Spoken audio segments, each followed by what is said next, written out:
So, it's happening.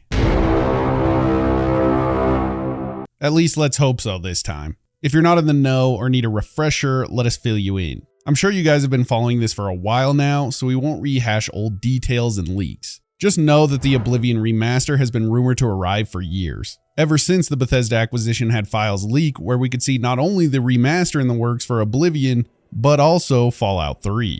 Then just recently we had rumors swirling around that the Oblivion remaster was going to show up at Xbox's Developer Direct, which didn't happen, but more on that in a minute. The new leaks are stating that we may be playing Oblivion again within the next 3 months. Actually mind-blowing, and some people are even suggesting by next month, which is like an even crazier shadow drop situation. By the way, this isn't just coming from one leaker or a file. This is being corroborated by multiple leakers on multiple fronts, and even larger gaming news sites like IGN are gobbling up the story. Most of the rumors seem to be stemming from prolific and well-respected Nate the Hate on Twitter, or some of you might know him as Nate Drake. His inside info seems to be extremely on point. Recently, he correctly predicted the release dates for South of Midnight and Doom the Dark Ages, plus many more. At the time of us writing the script for this video, we only had a few tweets from Nate, the ones that set everything off and where all the orgs were getting their information. Nate was asked on Twitter, "Hey Nate, are you expecting news about the Oblivion remake this month?" Which he then replied, "Either this month or next month." Release is likely to be sooner than the original June target, but still working to get details on an updated release date. Well, after he said that, Nate then put out a quick update saying, "A quick update on the Elder Scrolls IV Oblivion announcement and release timing. As plans stand, both the release and reveal are targeting next month, April.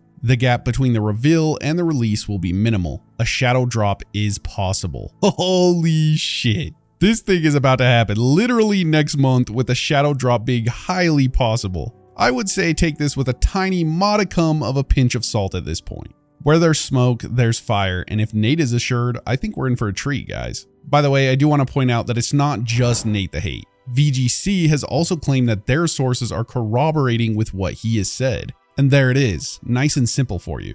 These are the original source of the leaks that are being talked about everywhere right now. So what will it play like? What will it look like? Well, that's what we're going to be talking about in the rest of the video, along with some thoughts and speculations. Because we do have another credible leak that kind of describes some of the things that Bethesda has changed with Oblivion. I know that statement's kind of scary, but let's be honest. In this day and age, the Oblivion combat system just won't work. Let's start with one that most people talk about, and that's the fact that Oblivion is being remade. Sort of. In the Unreal 5 engine type of way.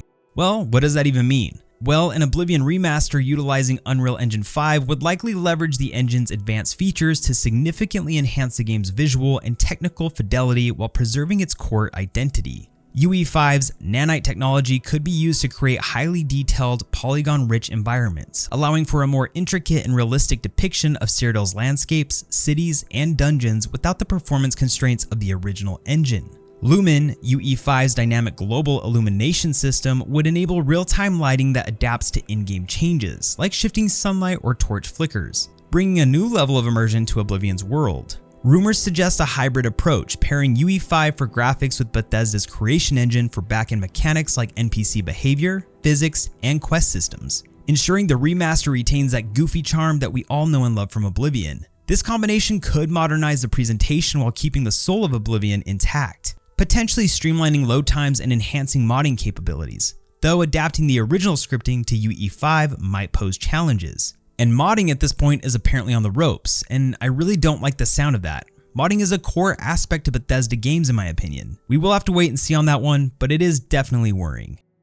Several game mechanics are also reportedly being updated to modernize the experience while also addressing issues from the original 2006 release. But take into consideration that these details stem from unverified sources, primarily a former Virtuos employee's alleged statements, as reported by outlets like MP First and echoed in various gaming discussions. The original blocking system is described as boring and frustrating, so it's being revamped with inspiration from action games like Souls-likes. This suggests a more dynamic, timing-based mechanic, possibly requiring greater skill or offering more rewarding feedback, sort of like the parrying or stamina-influenced blocks seen in modern titles. Sneak mechanics are also being updated with highlighted icons to improve visibility and clarity, addressing the original's sometimes opaque stealth feedback. Damage calculations for sneak attacks are also being reworked, potentially to balance or enhance the power of stealth-based playstyles, making them more viable or consistent. Then the stamina system is being made less frustrating, or that's how they quoted it. In the original, running out of stamina could lead to frequent knockdowns, which disrupts the combat flow. The remake reportedly adjusts this by altering calculation methods, reducing how often players are knocked down when stamina depletes, offering a more forgiving experience. Both first and third person archery are being improved to feel more playable and modern. This could mean tighter controls, better aim assist, or enhanced projectile physics, tackling the original's occasionally clunky bow mechanics that felt dated even in 2006. New hit reactions are also being added for both the player and NPCs, making combat a little more readable and responsive. This likely includes visual or audio cues, like staggers and flinches, which help to better indicate when damage is dealt or received, improving the tactile feel of fights compared to the original's sometimes stiff animations. The user interface is also being overhauled to be more aesthetically appealing and easier to understand, especially for younger players, is what he wrote. This suggests a cleaner, more intuitive layout, possibly with customizable elements or less clutter than the original's utilitarian design. Dude, I am freaking stoked. Like, if this is actually happening, I don't even know. Like, I'm pretty sure it's happening. How do you feel about it? Yeah, it sounds like it's definitely happening. And we kind of heard rumors about this in January. So I was very optimistic that we'd get some kind of information Q1 of this year. Yeah. And, you know, a lot of people thought I was going to be at the developer direct, but then it never showed up. But I did hear, I forget the guy's name. Some guy that is basically, no, he's not a dev. He's a guy that also like talks on leaks and rumors. I think he might do them. He's the one who brought up basically Nate's comments first of all. And it's who like the like IGN and people are like sourcing beyond Nate. I think his name's like Existential or something. Okay. Basically, he had a podcast, I think, with Nate. I could be wrong on that, but I'm pretty sure he did. And he said something like they probably had plans to be at the developer direct for a shadow drop. Like just shadow dropping it that day. Here you go, play it. But maybe like it just wasn't ready. So they pushed it back to April. Which I find odd because March 20th is actually the anniversary of Oblivion. So that would have been a cool date to do it. I mean, maybe they still do, but I doubt it. It's probably April. I'll say this. If it came out March 20th, you know, I would basically tell my work that someone died in my family and I'd take that week off, you know, I'd be gone. I feel you. I feel you.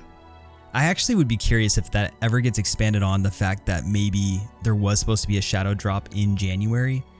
And I feel like if that was true or is true, they should talk about that because a lot, like within the gaming community, everything is coming out half baked these days. And we hate to see it because developers charge $70 for, you know, a beta program basically.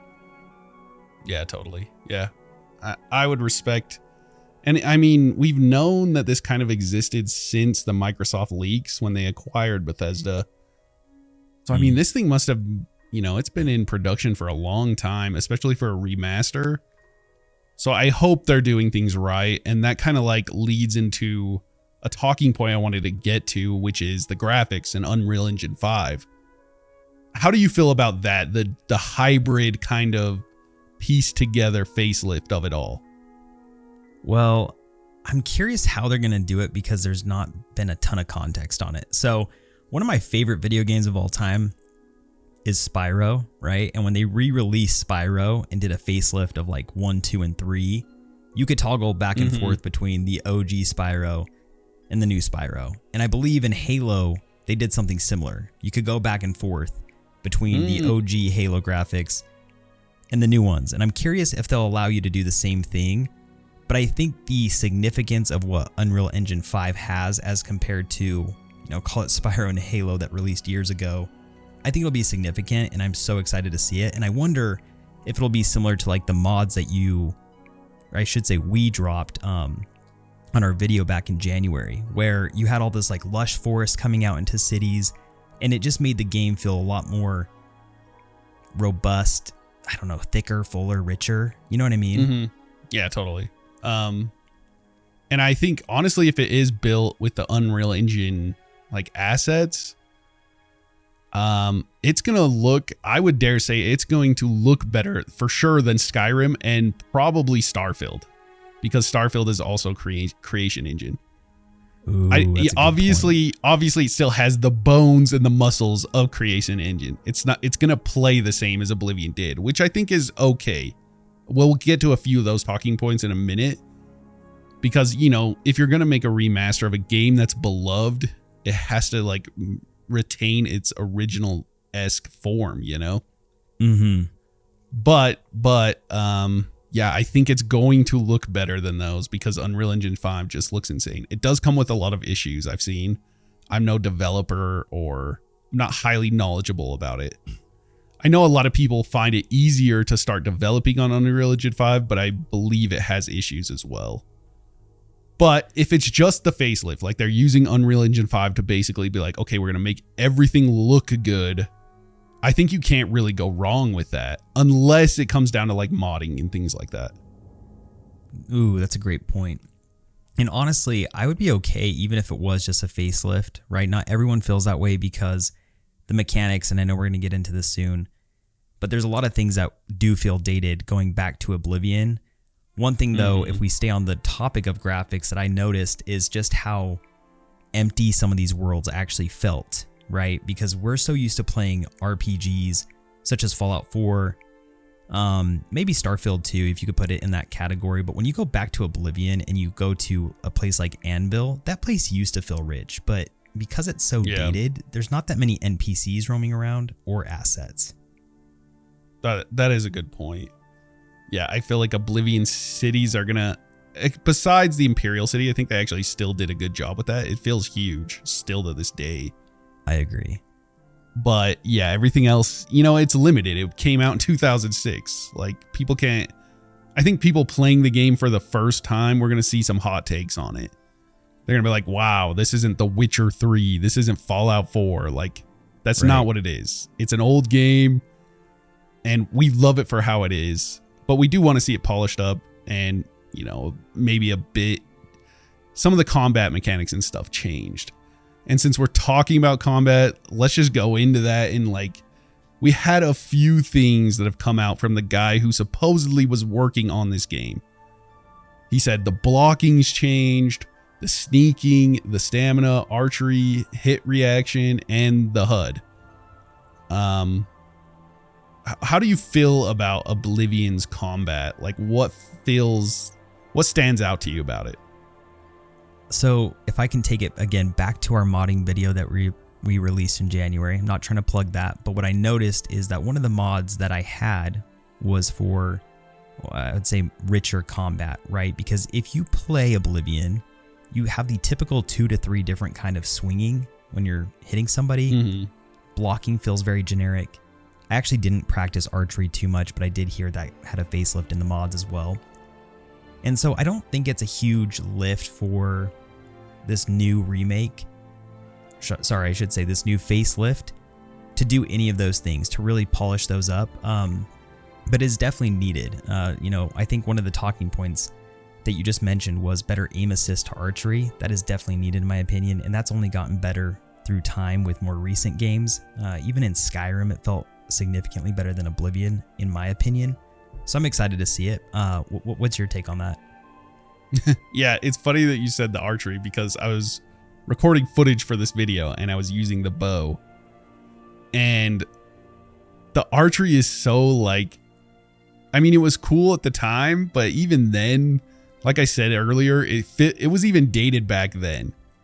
Like, all you do is pull the string back and you shoot the arrow. It's never changes. It's the same like speed. It's the same damage, right? Unless you have a different bow or whatever. Yeah. There's no like dynamic feeling to shooting the bow. It's like just shooting a bunch of pin cushions at an enemy until it dies. It's a bit stiff. It's a bit stiff. It is. It is. And the combat's the same way. You know, you swing your sword one or two ways. The blocking is horrendous. I don't even know who blocked back in Oblivion days, because there was no point to it really. Well, maybe there was, because the staggering was crazy. We could get so far into Oblivion's mechanics. That's not what this is about. I really do hope that they improve a lot of this. even while I was playing, I just like attacked the town and every NPC came out to fight me. I was in stagger hell. Like I couldn't move because they would just stagger me 24/7. And that's one of the things that he said that they're changing. So that I think these are changes that are needed because it really will feel super old if they don't.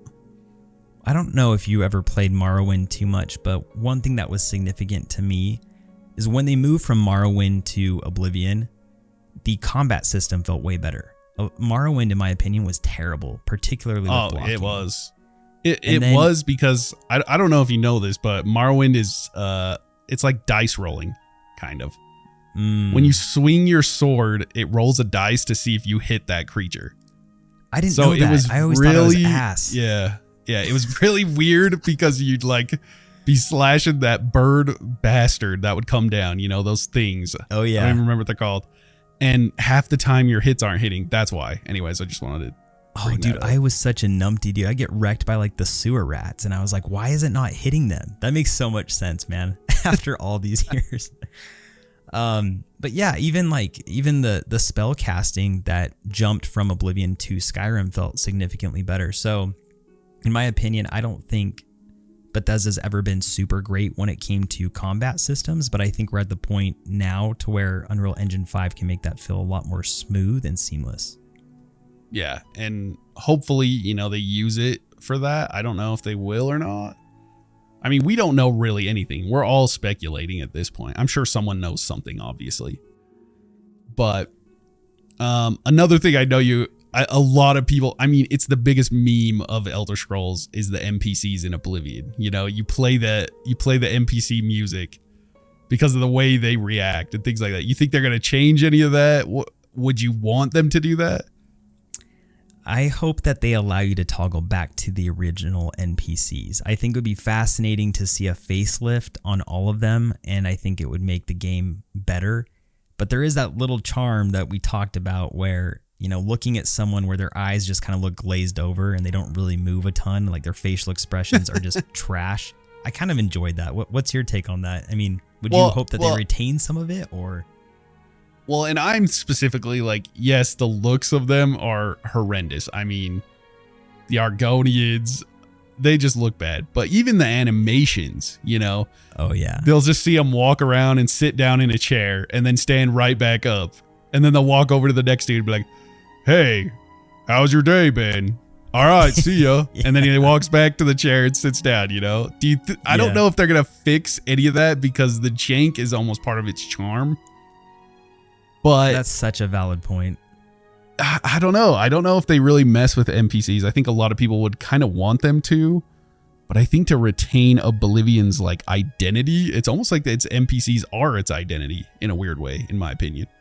I'm going to go on the under of that and say I would be one of maybe the few or the minority that would want the NPCs animations to stay the same. Now, coming into Elder Scrolls VI, that you just can't have that. But for this facelift, I would love to see that.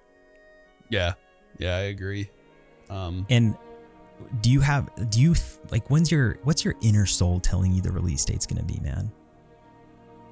I mean, I actually like Nate the Hate is pretty credible in my opinion. You brought up some other things that he is like speculated on and gotten correct. What were some of those things? I don't remember, but that was really impressive. Yeah, I think so feel free to roast me in the comments, guys, but I think he got correct about certain Xbox going to, like, games from Xbox moving to PlayStation. I believe he also has gotten prior release dates pretty spot on in the past. And then I think he was one of the first, maybe the first, to talk about Final Fantasy VII getting a facelift or coming to, you know, the newer platforms of gaming consoles, as well as Final Fantasy like 16. The remake? Yes, exactly. Yeah, I think he's very well credible. Agreed.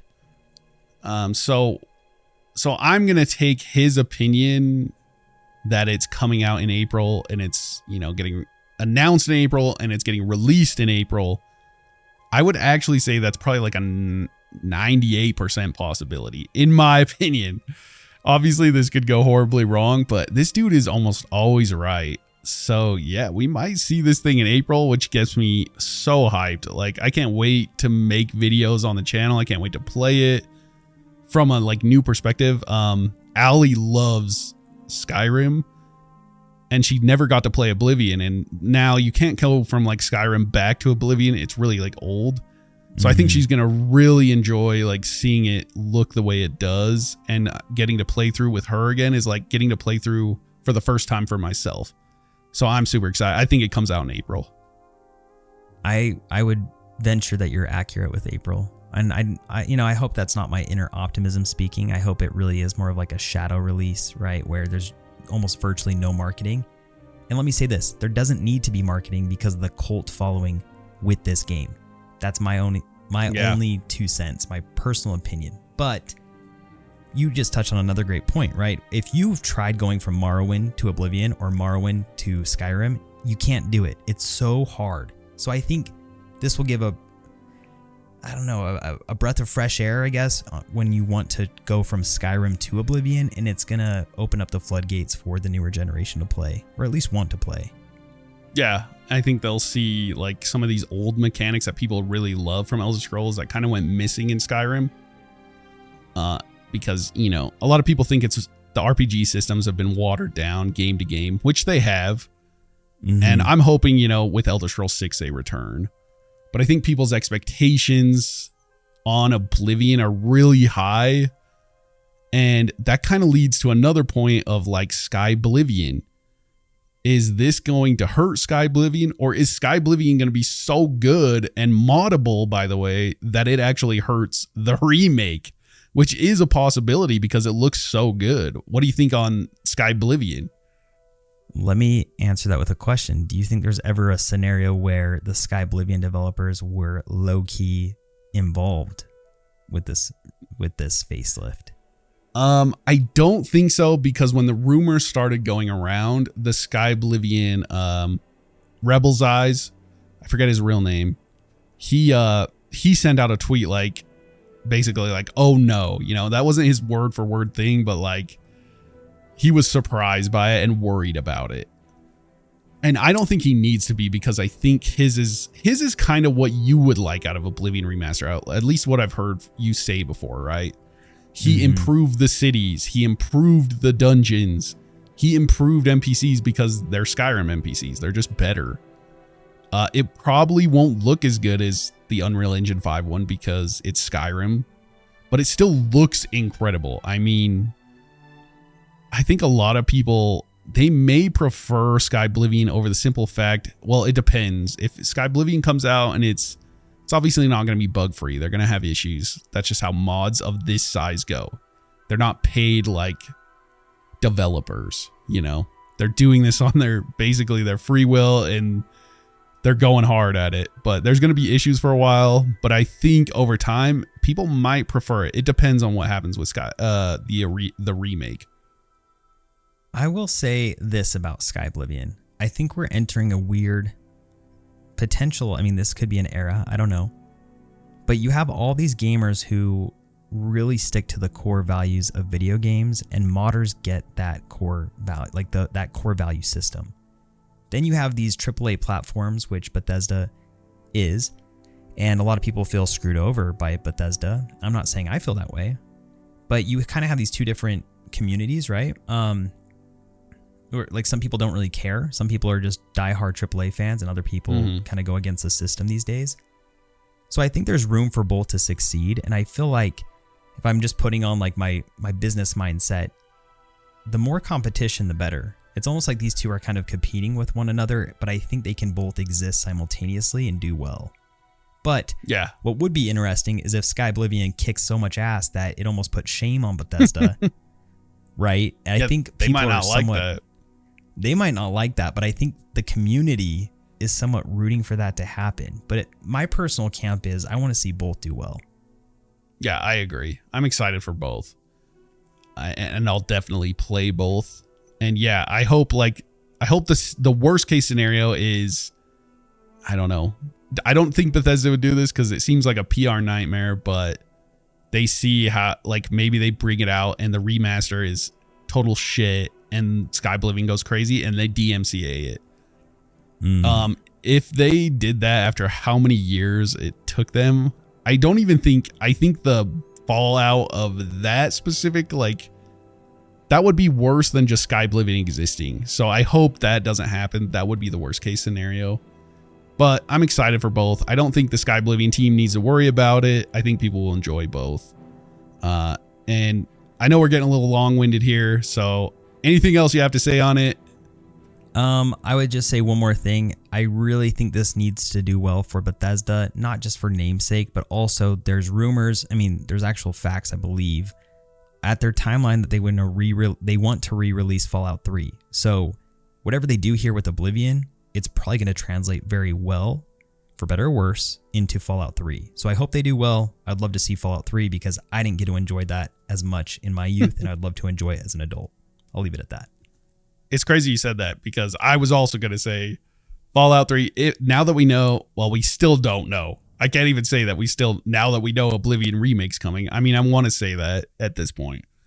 But now that we're pretty much confirmed, that I think that means Fallout 3 Remaster is also pretty much confirmed. And that one gets me so pumped. I can't wait for that. But hope you guys enjoyed. Let us know down below what your thoughts are. How do you feel about the remake? Are you hopeful for it? Are you worried about it? And remember, enjoyed time is never wasted time, and we'll see you in the next.